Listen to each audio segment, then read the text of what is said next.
We're letting her rip a little bit, baby. Flowing out the back. Something that I've never really done before, ever. And maybe this video will make it make more sense. Kind of. I don't know. I don't know why growing out my hair makes that. Whatever.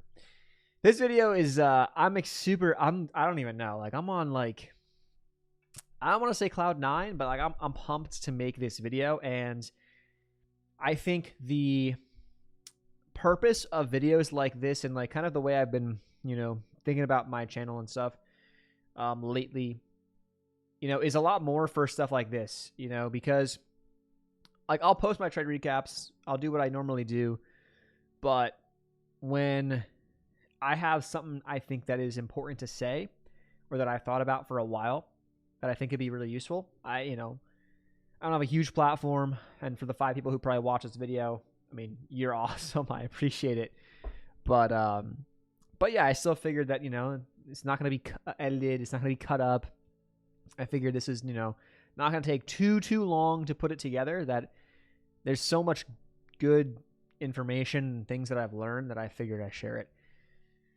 Maybe you have too. Maybe you haven't. Maybe this is going to offer a different perspective. I don't know. And I honestly don't even really know where to start on this video. But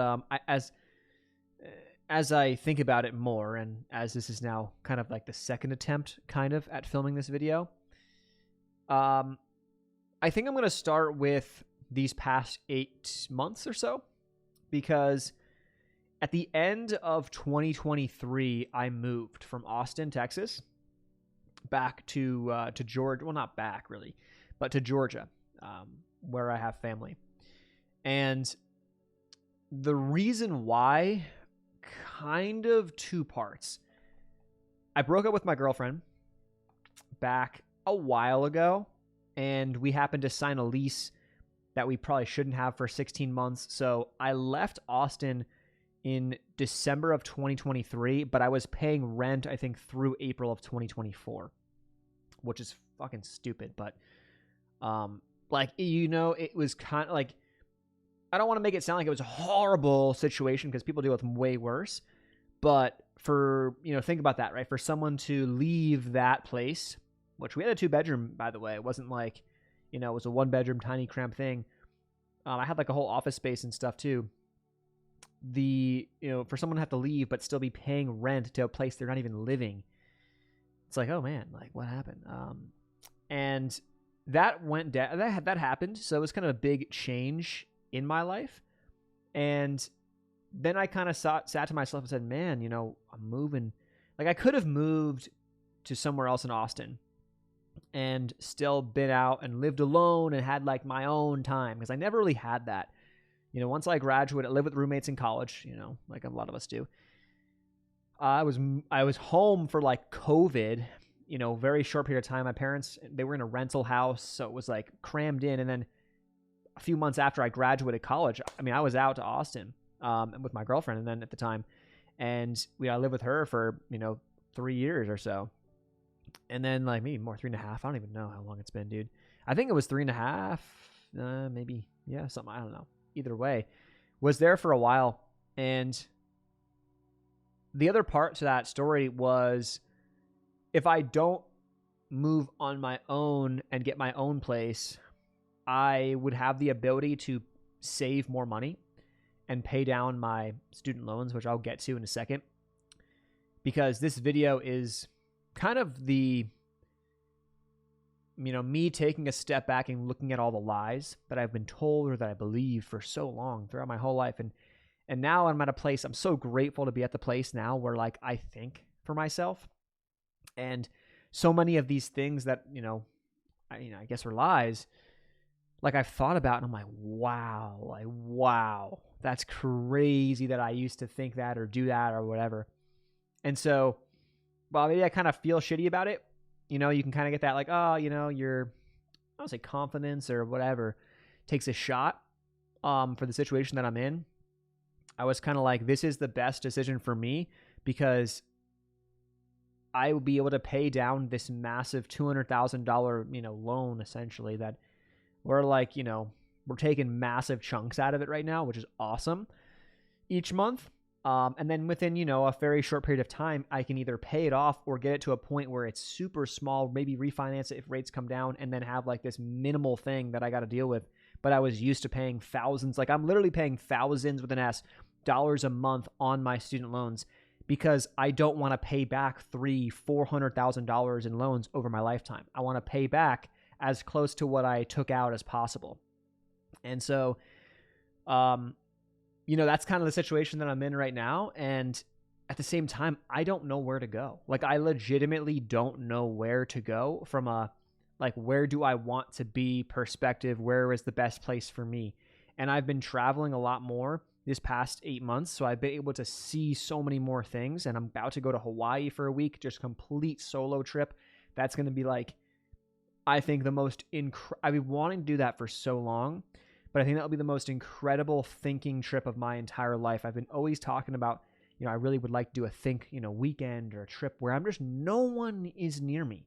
I'm in the woods. I'm in the, somewhere. I'm in nature and no one's near me. I can turn off my phone and I could just literally live and just think about whatever.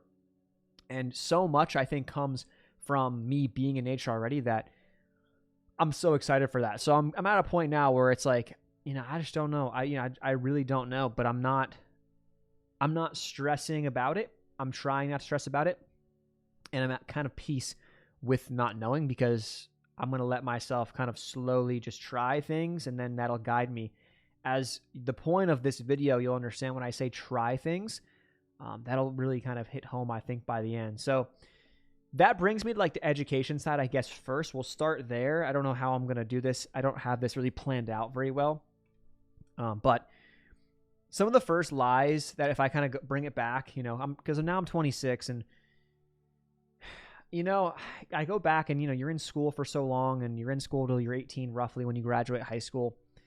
And I don't want to say that formal education is bad. I think that once you go through high school, and some people maybe before they get, fully through high school, some by the time they finish high school, everyone's different.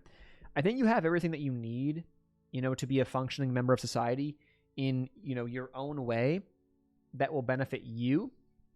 And also that could benefit society, but maybe not the way that we traditionally think.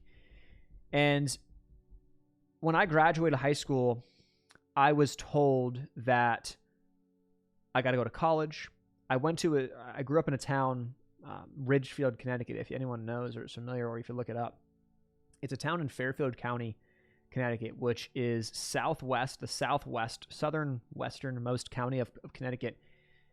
So like suburb of New York City, and fairly wealthy. Certain towns aren't, but like a lot of towns are fairly wealthy. And so you got some pretty good public schools down there or up there, depends on how you view it. Now it's, I guess, up from where I live, but an hour and a half or so outside of New York City. My dad always worked in New York City for the majority of the time we lived there, or, pretty much the whole time we lived there. As I was growing up, he went through phases where,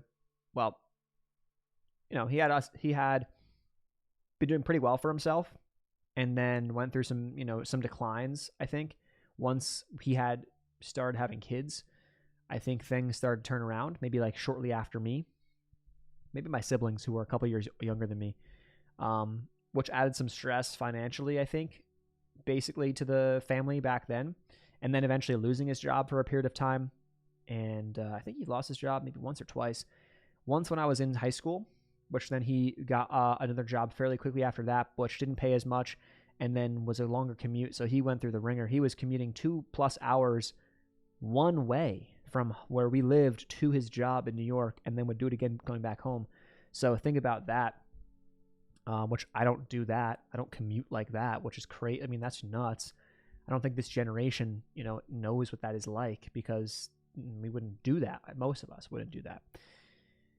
And then went to college, and kind of going through that, I went there because everyone told me to. Parents, teachers, friends, acquaintances at school.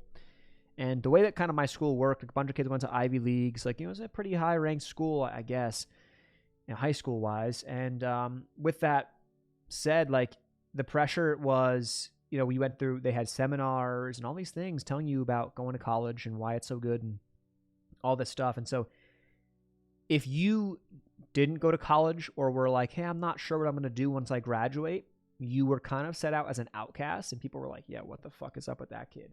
Like, seriously, like that is how it was.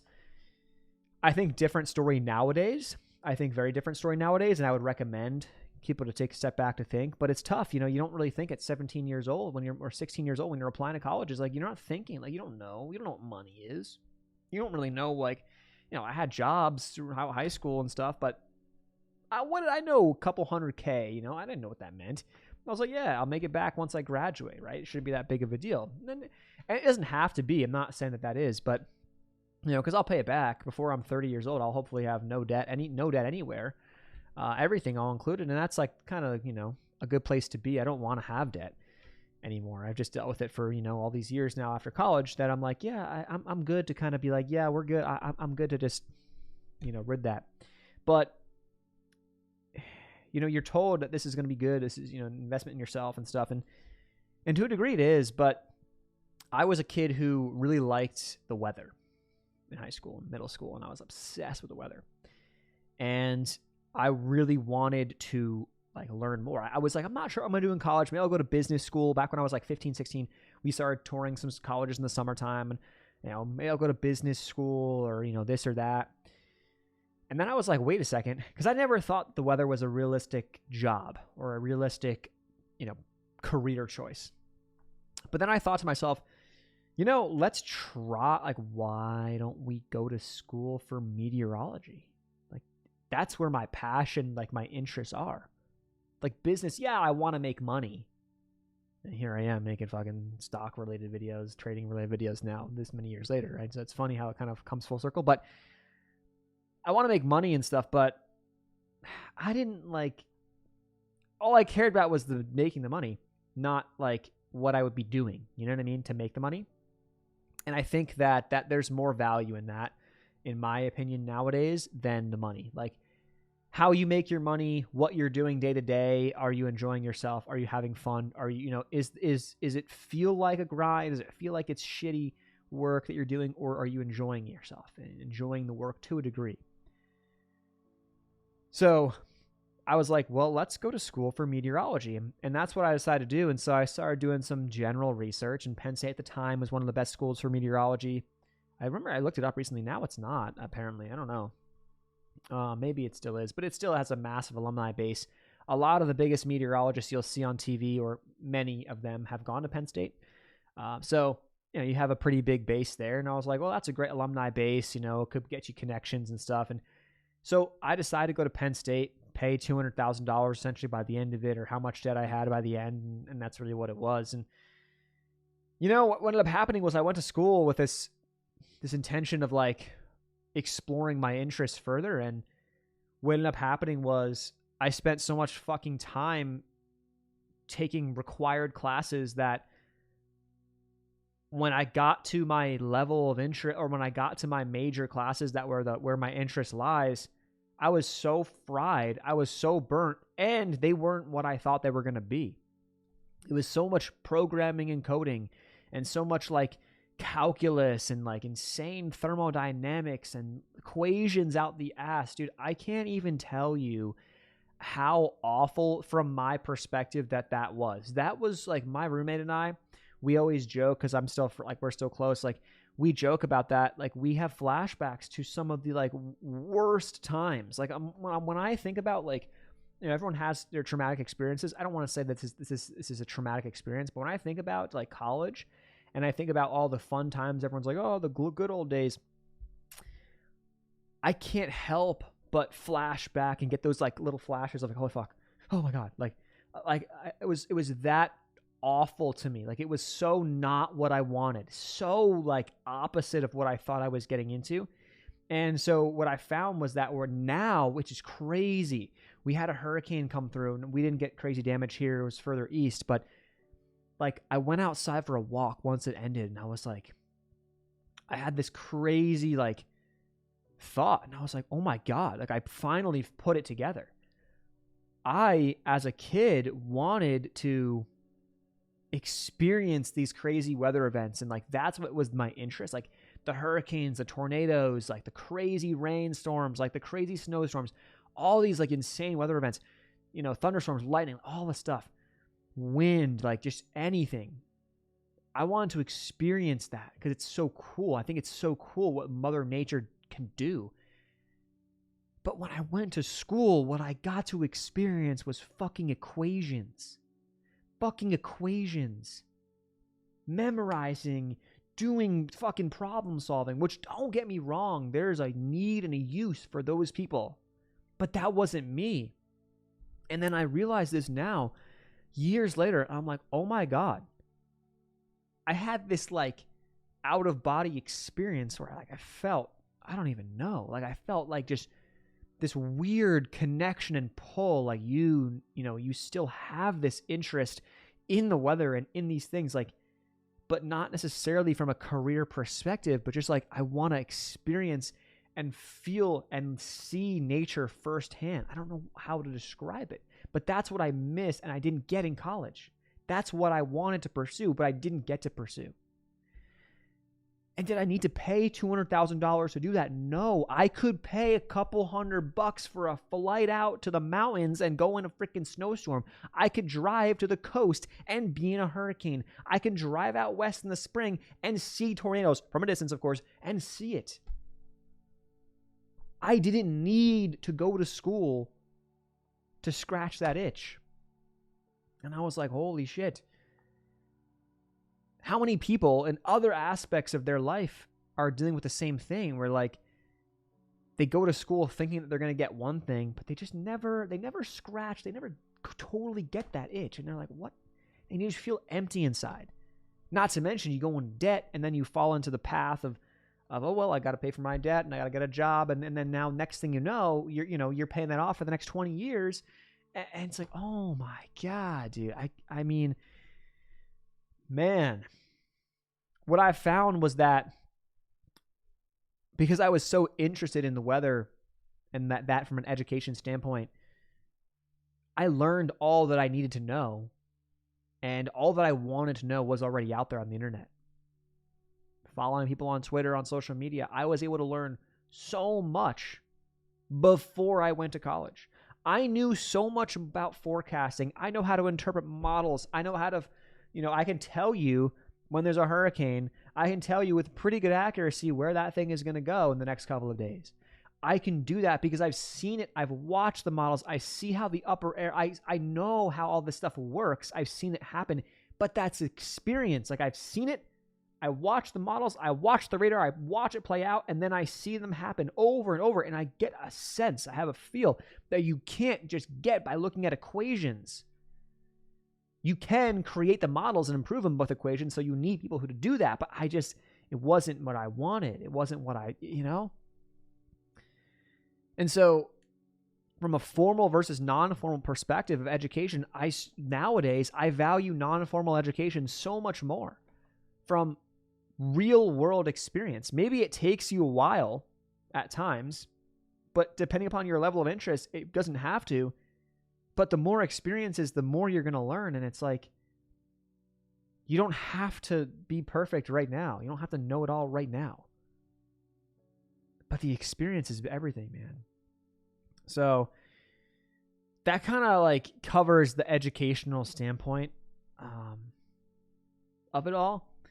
And I want to relay this back into like the market and stocks and stuff really quick, because it's the same thing with education, formal versus informal. I think of more formal education is if you went to school for like business and whatever, or, investing, or you got like, certain degrees or certifications.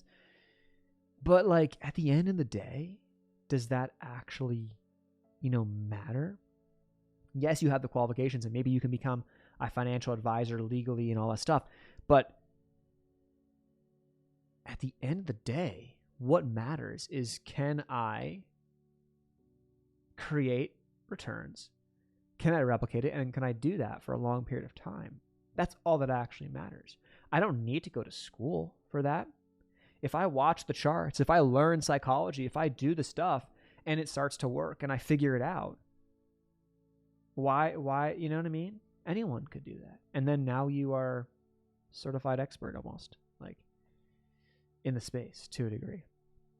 But what I'm getting at here too is you're told that, you know, like for example, whenever I talk to my mom about this, rarely, I don't mean this as a knock, but being honest, hopefully she's not watching the video, which I don't think she does.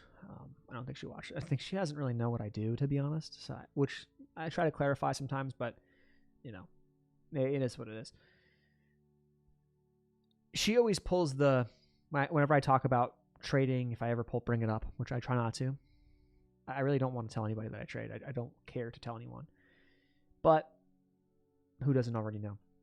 But she's like, oh, well, why don't you go and get this certification or pass this test and whatever? And I'm like, Mom, like, I don't know how to just explain it to you, but the way you get good is by doing the thing. And that's me memorizing words and equations and bullshit. That's going to take so much energy, time, money, resources away from focusing on the thing that I want to get good at. Why would I do that? But she doesn't really get it because she comes from that background of like, well, get the formal education. It's supposed to be good for you. It'll help you, blah, blah, blah. But then I realize in this world, as I've grown up in this world a little more, I'm like, yeah, you know, it's not what it's all made. It's not, you know, the hype isn't there, you know, behind that. It really isn't. It's not needed. It's not required and all that stuff. And then you go on and you watch people on YouTube or CNBC or this fucking business, that, whatever. And you think, oh my God, I got to follow this guy. I got to do what he does. What ends up happening is you bring yourself and you string yourself along. You become so thin that, and you stop being you, doing what makes sense to you in your brain, crafting your own strategies. And you have all these opinions that it clogs your brain up. What I've found too is that, I don't know, it's crazy, but like, maybe it's not crazy. It's not. No, it's not. It makes sense now as I'm putting it all together. A year and a half ago, something clicked. I don't know what it was. I stopped watching motherfuckers on YouTube. I stopped watching different trading strategies. I stopped watching, this magic indicator will be, blah, blah, blah. I stopped watching people who would spew bullshit news about, you know, hype about this stock, that stock, the economy, the Fed, bullshit. I stopped giving a fuck about any of that shit. And I magically turned profitable 18 months ago. You can go back and watch the videos. I've got everything fucking logged, tracked. I show it all. Am I amazingly profitable? Am I crushing it by, you know, the standards of YouTube and social media? No. But, I mean, I look at those numbers, I look at those stats that I've built, and I'm like, yes. Give me a couple more months, a couple more years, and we have something here. We have something. And that was kind of the beginning of when I started to crack into this, like, oh man, a lot of shit that I'm told isn't really true, or I'm lied to about these things. And I was like, geez, man, that's crazy. And it's beyond the market. It's beyond that. It's so much more. And I recently, in the past 8 months, this is blown up. Like I want to describe it as like I've taken a drug, like I fucking did ayahuasca or something like that, but I never did. You know what I mean? Which makes me think, why would I ever even do that? You know, if you ever got to that thought or point where you're like, yeah, I should try this. It's like, my brain has changed. My thoughts have changed so rapidly over the past 8 months that I can pin it down to something else as well, which I'll get to in a second. But first things first, there's a book I read. It's called Reality Transurfing. I'm reading it a second time now. And there's a book that was like Transurfing in 78 Days, something like that. I read that first, but it was kind of like an intro, basic, you know, summary view of like the topics and stuff, and the points and the concepts. But then this book dives so deep in the concepts. It's like, it will take me like multiple minutes to read one page. And when I say multiple, like sometimes I'll be sitting there and I'll have read 2 pages and it will be like 20 minutes because I'm rereading it. Like I'm trying to think about it. It's like so deep, the interpretation of it that you can get into like in your head. And what it kind of gets at, there's a lot of points that I think are worthwhile talking about, but I'm not going to bore you. You can read the book if you want. But one of the things like is like you create your own worldview. And it's like a mirror. The world's a mirror. You kind of get back what you reflect in that mirror. And as simple as that sounds, like I haven't really thought about, I never thought about that, never got into psychology that much. But I've spent the past 8 months with more of an opportunity. I've been taking it more serious. Thoughts and intentions. And this book is part of that reason, I think, lately as well. And we're kind of wired from a societal perspective and a world perspective in a certain way. And there's so many like lies that we're told and that we kind of just follow when we start just doing and living our life. And, we go to school and we go into debt and we get the job and then we pay off the debt and then we get the family, the wife, the kids, the car, the bullshit, that this. And, we're kind of, we got the expenses. We're kind of tied down by those and we're making, only this much money, and not many people can make it to those levels where you're like elite enough to the point where you don't have to worry about that. Then you're not tied down. You're financially free. So you don't have to worry about those things. And then when people do, you kind of listen to some of them and if you go deeper into some of their thoughts, they don't think the same way. And I'm like, that's interesting. It really is. How we're wired from society to think that this is normal and that we should be striving for normal.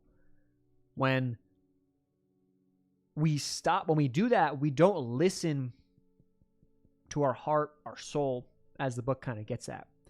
And I would say that one of the main takeaways is that it's what it tries to do is get you to think and be more intentional with your thoughts, but get you to think and listen to your heart, to your soul, to like that inner voice, that gut feeling that we tend to not listen to because we let this get in the way. And what ends up happening is we rationalize and we say, no, that doesn't make sense because blah, blah, blah. No, I'm not going to go on this trip because I think it's too expensive, or I should pay my debt first, or I should, do this first. And I'm not saying that you should do that versus this. I'm just as an example. And what I've tried to do over these past couple of months has been listen to that gut feeling and do those things. And what I found was that one thing that I've always been really interested in is health. I've lifted weights ever since I was in high school. And, I got into the nutrition aspect and, and health and stuff. And I'm like, well, why wouldn't you want to live pretty long? And as I've gone deeper the past couple of years too, I've read some books and I've gotten deeper into all this stuff. And I'm like, wow, man, like, there's something called, health span and lifespan and all these different things. And what I realized is that if I do die at whatever the average age of death is in the US, let's say it's 75, I don't know, somewhere around there. If I die there, wouldn't it be awesome to be able to do the things I want to do and live an amazing life to 74 and only have like a year of decline? Versus now people live to like 60, 65, they retire, but now hips don't work.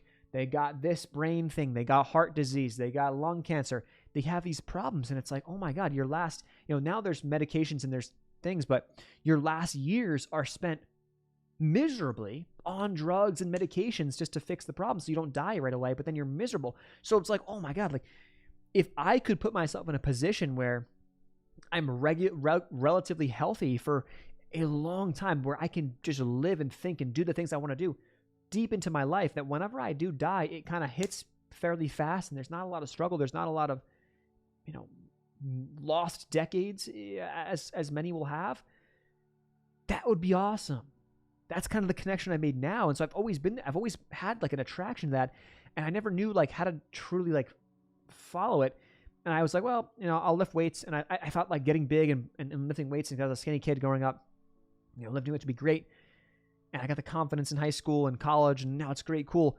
But now it's like a different level. It's like, whoa, now it's like we want to build a body that's going to live long. It's going to be healthy. It's going to live a long time. That'll be able to do cool things. I can do cool things with, potentially kids, grandkids, nieces, nephews, like all the stuff that I'm doing now that I like. I want to keep doing those things. I don't want to have restrictions. I don't want to have to stop snowboarding. I want to learn how to surf. I want to learn how to do crazy cool things at whatever age. And like, you're told that, have fun now, college are your glory days, and you'll regret it later on. I think back and I think about it and I'm like, dude, not because I had a bad college experience. Everything outside of the classroom was great. Don't get me wrong. I had a great time. But man, like, I don't know. It's crazy. Like, how these things come full circle. How the weather thing came full circle to me just a couple weeks ago. And how the past couple months, health has come back full circle. And now I'm like really getting deep into it. And what I've noticed too is that the more I get into it, the better I feel. The better I feel, the more I'm like excited to do things. The more that I'm excited to do things, the more I want to try new things, the more I want to travel. I want to go here, I want to go there, I want to see new stuff. I want to feel and experience different things. And I start thinking better. And I start like, this video I don't think would have happened if I hadn't gotten more serious about my health. And I always have been, but I stopped. I didn't take the nutrition aspect serious. I knew macronutrients, but I didn't think about what I was putting in my body. Chemicals and poisons, as some will say, these, all these things. And that's the same thing. We're lied to there. We're lied to again. You are told that certain foods are safe. You're told that this is healthy. You're told that eating strawberries are healthy. But if you go to Walmart and you buy a case of strawberries that are not organic, you buy regular strawberries, the cheaper ones.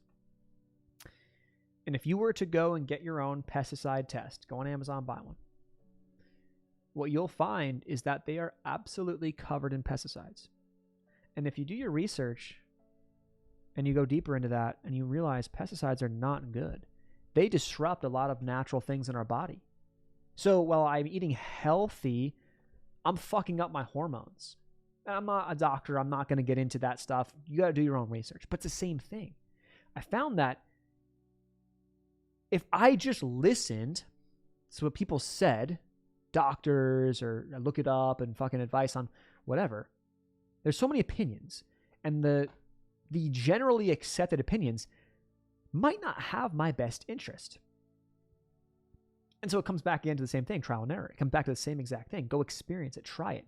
And what I've noticed is that as I started to take things seriously, I started baking my own fucking sourdough bread. Okay? I don't buy bread at the store anymore. I don't eat that shit. Why?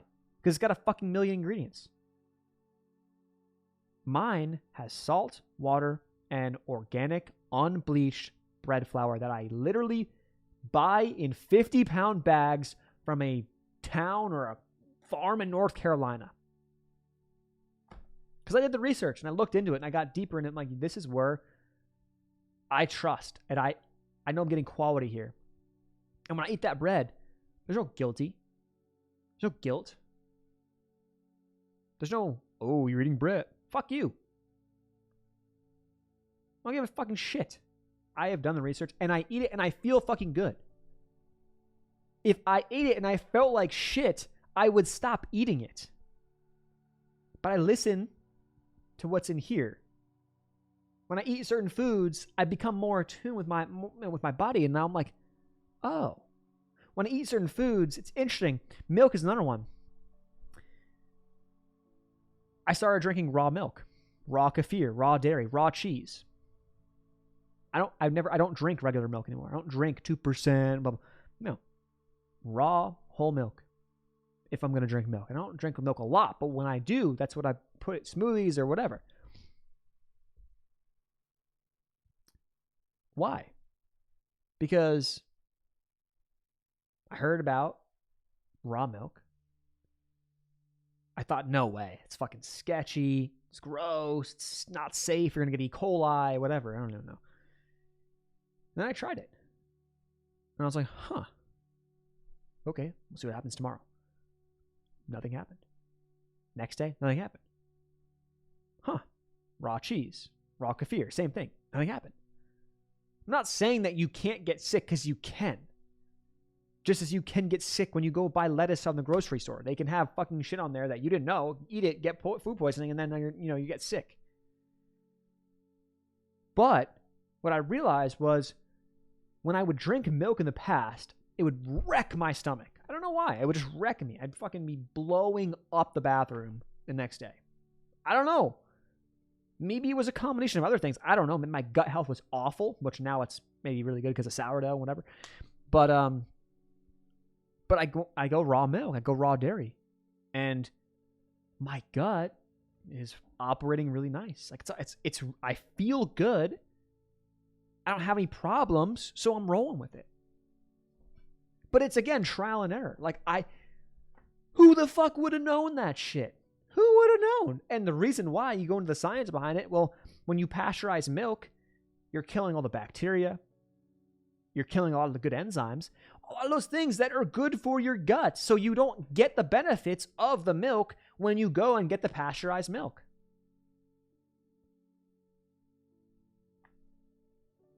It's like, again, are we being lied to? Yeah, they don't want you to drink raw milk. And you can get into conspiracies, and there's reasons behind a lot of this stuff. I get it.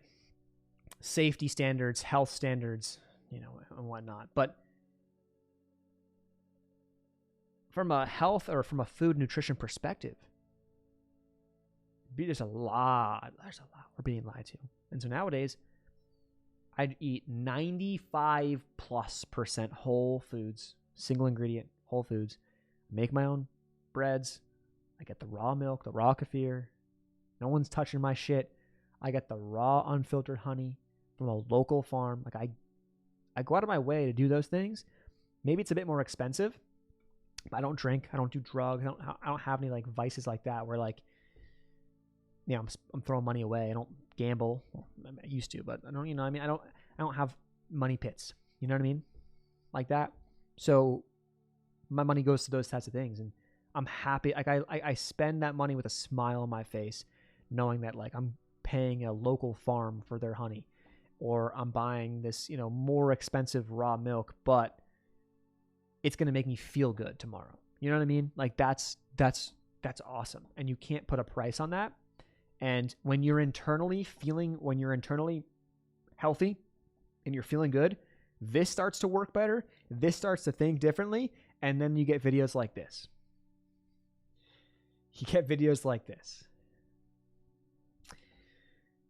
Building off the health front too, I figured out this is a good idea to kind of get at, or another piece, talk about feeling good. So I started running about a year and a half ago. And over the past 11 months actually, I've run 4 ultra marathons. A 50K in Austin before I left, a 50K in Arizona with my sister, a 57.5 miler, which was ended up being 60 in Georgia, Cruel Jewel 50. And then recently, Wild Wild West 50, a 50-mile ultramarathon in Lone Pine, California. And you might think, okay, this guy's fucking crazy. What the fuck is that? Crazy shit. I'm not doing that because I hate myself. I'm not doing that because I want to put myself through pain, necessarily. There's something about that I can't explain, but it feels right, and my body and my soul and heart, they're just like, they're telling me like this is what you should do. And I grew up a long time thinking I'm never going to run. Never going to run. Why would I run? I'll do maybe some incline cardio, incline treadmill for cardio, and that's it. But then I realized that I have been lifting weights for a while. Naturally, by the way. I intend to stay that way. If you haven't gotten the gist from the food part, I don't want to put in unnatural substances in my body. And Slight tangent though. It's funny because if you get into the whole health and fitness space, you know, why people jump on TRT and jump on steroids, because what ends up happening is you start taking these, you know, you lift and then you start doing all this thing where you're eating these like sugar-free things and this, that, and you're taking diet sodas and these different things, and you're eating these chemical-filled products that are then fucking up your hormones without you really realizing it. So you're feeling like shit. So you can't diet down to levels you want to be and feel good because you got all these synthetic fucking products going in your body that are fucking up your hormones. So then you end up having to feel like, okay, well, if I want to look like this, if I want to get more muscle, I gotta go take something. Whereas if you just fucking naturally boiled it down to the food and the consumption that you're eating and what you're doing, what you're putting in your body, you can probably naturally increase your testosterone, naturally increase your hormones, which will then in turn allow you to build more muscle, which will make you look the way you want to look better, without going the unnatural route of testosterone, which then once you start doing that, you can't stop, because once you stop, it fucks you up, takes you a long time to get back to baseline, and many guys don't do that because they get so much bigger, they don't want to get smaller, and now you die early, essentially, is what happens. But, you know, you're told that, you know, running is not good. Running's going to kill your gains. So I was like, no, dude, I don't want to kill my gains. I spend a lot of time, you know, trying to get bigger and try to get jacked, right, to a degree. I will say, I'll be honest, like, you know, everyone has that body dysmorphia where you want to compare me to, you know, the guys on steroids and stuff. Yeah, different animal, but compare me to the average US or the average person in the US, which is obese and stuff. I'm very happy with my physique, and I don't need to compare necessarily, but I like my physique. I feel like it shows I put the work in. I've for a long time, and I stay on top of it. But I was so scared to run because everyone told me, like, no, dude, you're gonna lose your gains, and running is gonna, you know, be more stress, and it is more stress. You know, so you got to take your time. You can't just go from 0 to ultra marathons, which I kind of did, but I did build up over the months leading up to those races. And I just ordered a DEXA scan I'm filming this video today. I am going to a place and getting a DEXA scan tomorrow. And that DEXA scan is going to kind of give me a baseline, you know, of where I am. And my plan for the next year, maybe 6 months to a year, is to be very intentional with lifting weights, but I'm also going to run at least 3 days a week. At least 3 days a week, I'm going to be running. Am I training for something right now? Not right now. I'm probably going to do a 100-mile race at some point in the future because I just need to scratch that itch. I want to do it. I want to try that. I want to go multiple. I want to go 24 plus hours. I want to, well, maybe hopefully I can do it faster depending on the race I do. If it's a hard race, it'll be over 24 hours. If it's an easy race, I can do it in under 24, potentially, if I'm fast. But I want to experience, I want to challenge I go to a place with those races. I go to a place that I didn't think was possible. I go to a place that I never knew existed. I never knew that was possible. I thought when I start feeling pain, that means you should stop. But yes, you should. It's a natural mechanism to say stop. But at the same time, if I didn't break a leg, if I don't have any major problems going on, yeah, my legs hurt. My ankles hurt. My quads hurt. My calves hurt. But I'm in it. I'm feeling it, and I'm experiencing it right now, and I keep taking a step forward. And so what I found was that I started running, and I didn't notice that it killed my gains.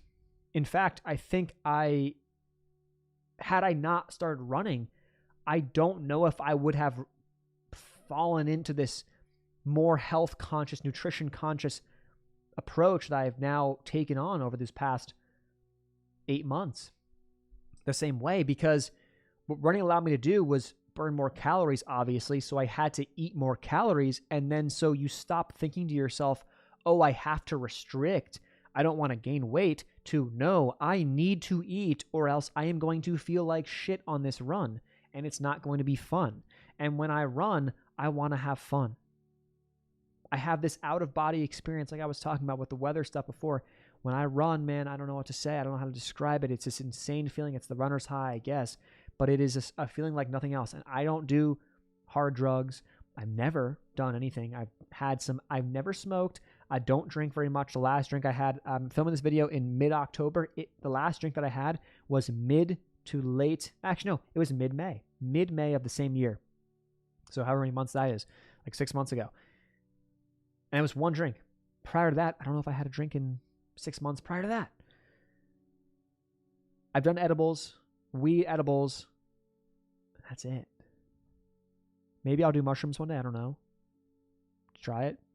Just see, it's the same thing. Like, try it, test it out and see. But, drinking, I had tried. I never got really drunk. I never puked, never had, blackout situations. But I tried it, and my body never told me, like, oh, keep going. Keep trying. It's great. Like, we want to see. No. If I want to try something, I'm curious. I'll try. I'll give it a little try. And then I'll let my body tell me from there. And weed, last time I did weed gummies, something happened that I'm not proud of, and I got a little aggressive in a way, and I was just not happy with what it did to me, and I was like, I'm not doing this again. So, but that was my body telling me, like, yo, we're done. So it's just another lie, man. It's another lie. It's like,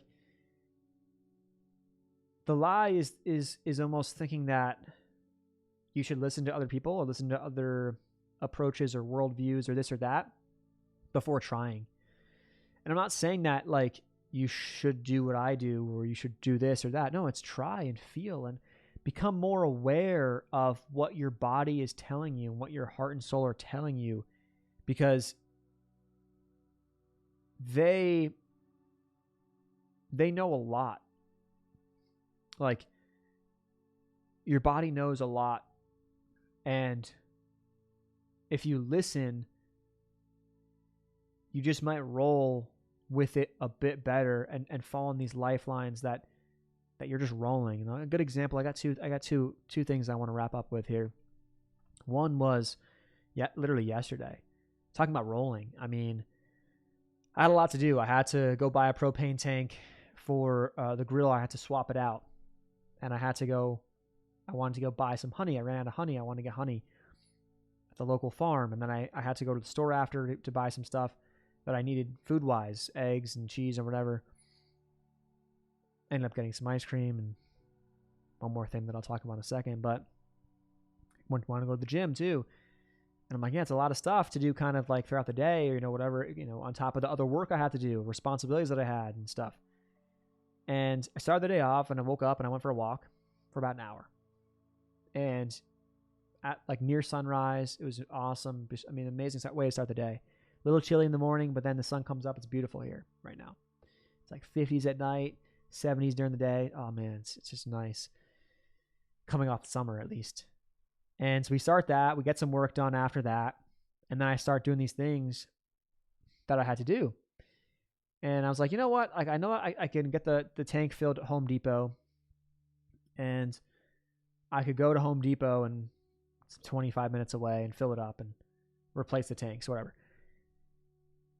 Or I could try the store that's 5 minutes down the road that I'm not sure, it's a small store. I'm not sure if they would do it, but if they do, I didn't even look it up. Like, if they do, that'd be awesome. So I just drive there and walk inside, go to the desk. I go, hey, do you guys do propane swaps? And he goes, yeah. I'm like, oh shit. Yeah, I'll take one. Like, $22. Boom, go back to the car, get the tank, bring it to the guy. He gives me a fresh one. On my way. Go get the honey. Go to it's an amazing little stand here that it's from a farm that you Venmo them. Like, you literally pay them cash or Venmo them. And you take the honey. It's like a self-serve thing. It's like honor system kind of almost in a way, which is an amazing thing that people even, respect first off. But it was under $50 there, $20 here. Went to the store, paid $70 at the store. It's like, you add it all up and, I end up paying for gas. And you add it all up and you're like, oh man, you could easily fall down these lifelines or into these world views of like, oh fuck, these views are like, oh fuck, this is terrible and I don't want to do this and fuck and all these things. But I started rolling with that walk, put me in a good headspace. I got a couple things done, and then I rolled into that store and I'm like, oh cool, I just saved like 30 minutes of driving, maybe more, there and back. Go to the stand. This honey was amazing. They had all the stuff that I wanted. They had some new stuff too, and I was like, oh, this is so awesome that there's a place that like I can get and support local. I don't have to go to a store and support a big company. I can go to a local place, Venmo them, literally cash deal. Like, they keep it, they can do what they got to do. They could, like, this helps them versus helping, massive corporations or whatever. That's awesome because they're doing something cool. They're not filtering the honey. It's raw. It's like fresh. versus at the store, like these things aren't. It's like, it's so great. Then, I went to the gym, had an amazing 1.5-hour workout, felt like, $1 million. Go to the store after that. And I've been wanting to get raw milk. And I talked about raw milk before at Sprouts, and they haven't had it for a while, but it's supposed to be coming to the one near me. And I'm just kind of rolling with the day, feeling pretty good. And then I walk in there and they had it. And I was like, oh my God, this is the best day of all time. Now, you look at it and you say, hey, it's like a stupid little day.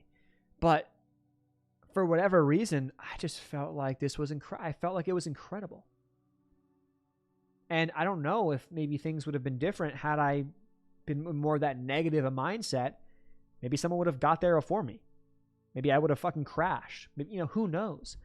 But I was living on this lifeline of just rolling and being grateful for what we have, having an amazing day, and then things fall into place that make you feel even better. And it's like,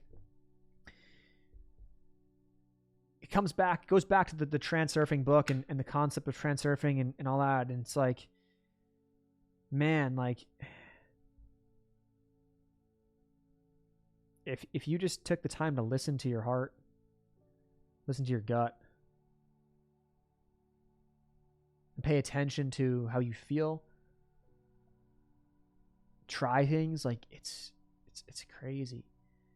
It's crazy. You want to talk about lifelines? You want to talk about thinking and almost manifesting? I'm not saying manifestation type stuff. I don't know.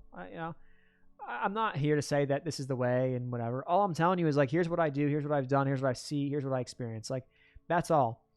And I started reading the book, and they're saying, try thinking this way, or here's an idea, blah, blah. And then you be the judge. Like, the whole point is, he's like, you judge for yourself. Try it in your own life. Give it a good try and judge. Back in August, my brother and I were going out we were up in Montana, and we're up in Glacier National Park, by the way. Favorite hat now. And we were up there, and we had a hotel in Kalispell, which is about like an hour away from the entrance. But from the entrance, the other side, it was a couple hours away. So we go over to this other side, go to a different entrance, different part of the park. Realized we had to have a pass for that or something. And then, not going to the Sun Road, that one we got a pass for, but we go over there to check out this other area. We had to have a pass for that too. The guy goes, sorry, we don't have whatever. No, okay, fine.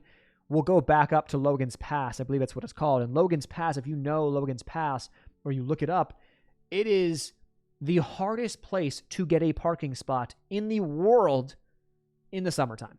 Like, it's just, during the day, you are not getting a parking spot there unless you go at like 2 a.m. Because a lot of hikes run off the top of that.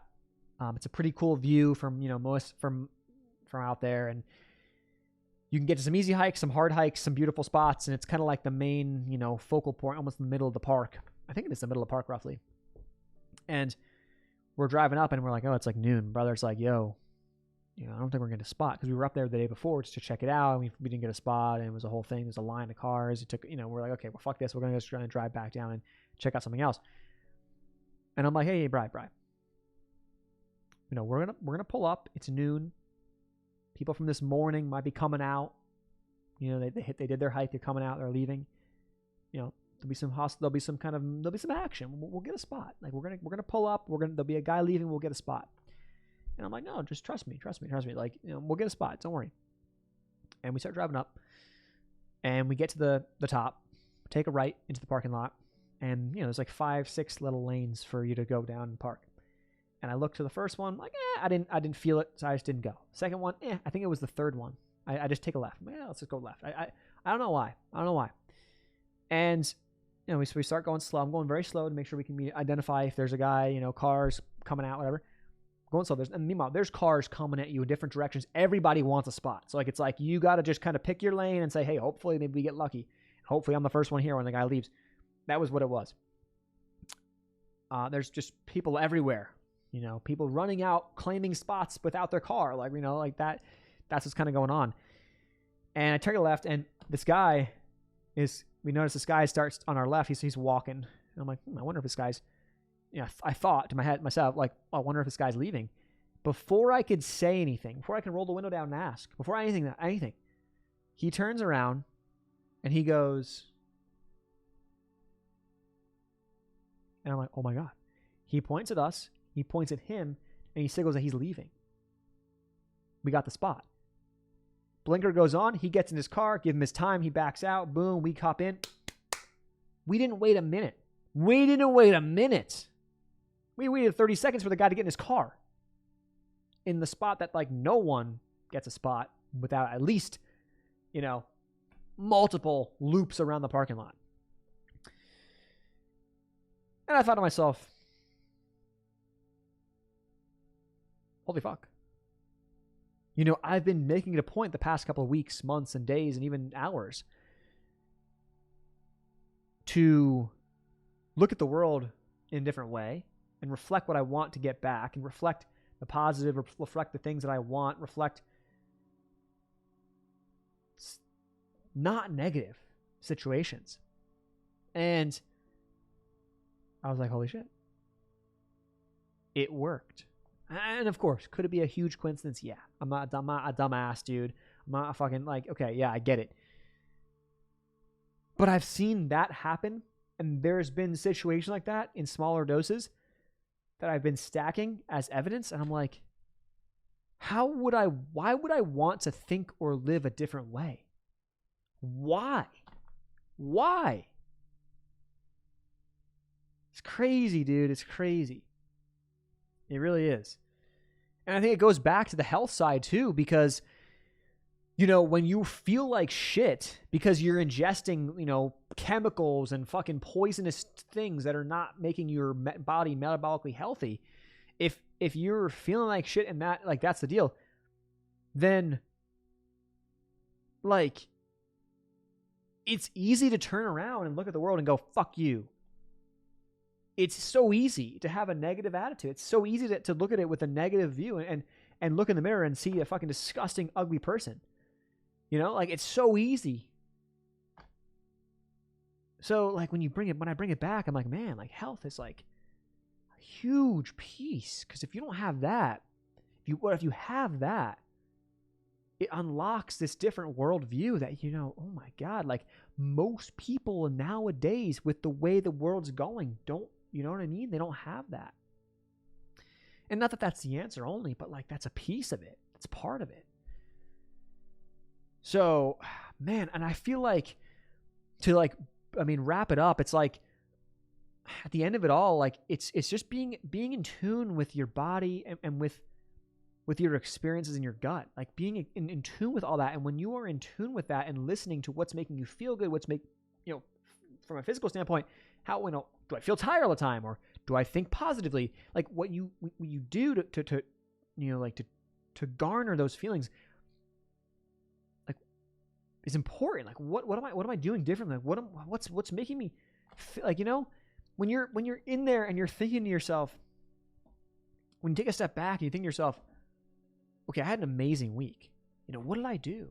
Oh yeah, I ate pretty good. I ate pretty healthy this week. I had some great fruits and some meats, and so I got some lifts in. I got a couple walks in. I went for a run. I went for a hike, and I felt great. I got outside. I got some sun in my eyes a little bit here and there, right? Man, it feels good. And then the next week, it's raining or whatever, and I go, oh man, I feel like fucking shit. Huh. I ate a fucking, bowl of cereal, or I ate, a bowl of Fruit Loops, a couple bowls of Fruit Loops. I had a bunch of shitty ice cream. I didn't go outside, and I felt like crap. Oh my God. Like, wouldn't you just step back and go, yo, I'm going to cut. Like, it's the same with when bring it back to trading. Cut the fat, cut the shit, cut what's not working and roll with what is. And then you're rolling, you're going on. Like, it's like the most incredible thing. That's why I'm so happy and grateful that I've like been enlightened almost in a sense, because the best legitimately is yet to come. Like, I'm not even trying to say that what has happened has been bad, but that's all perfectly gotten me to the point of I'm at now, so that now I can live going forward and today and tomorrow and with this different view that maybe I wouldn't have had, or a couple years ago didn't have. It's awesome. It really is. So, I mean, man, I could go on and on. I could keep going. I know there's probably no one listening to this at this point. If you are, you're insane. You're amazing, and I really appreciate you. But I felt like I had a small platform that I thought it was potentially useful to utilize it in this manner, and it's definitely different than what I've been doing in the past. What I post on here, but it just feels right. So I'm gonna post it without really any edits, I think. So hopefully this is helpful in some way. Maybe it opens your eyes, and if it did, let me know in the comments. I'm curious if people would resonate with this at all. Honestly, I am. See you in the next one. Peace.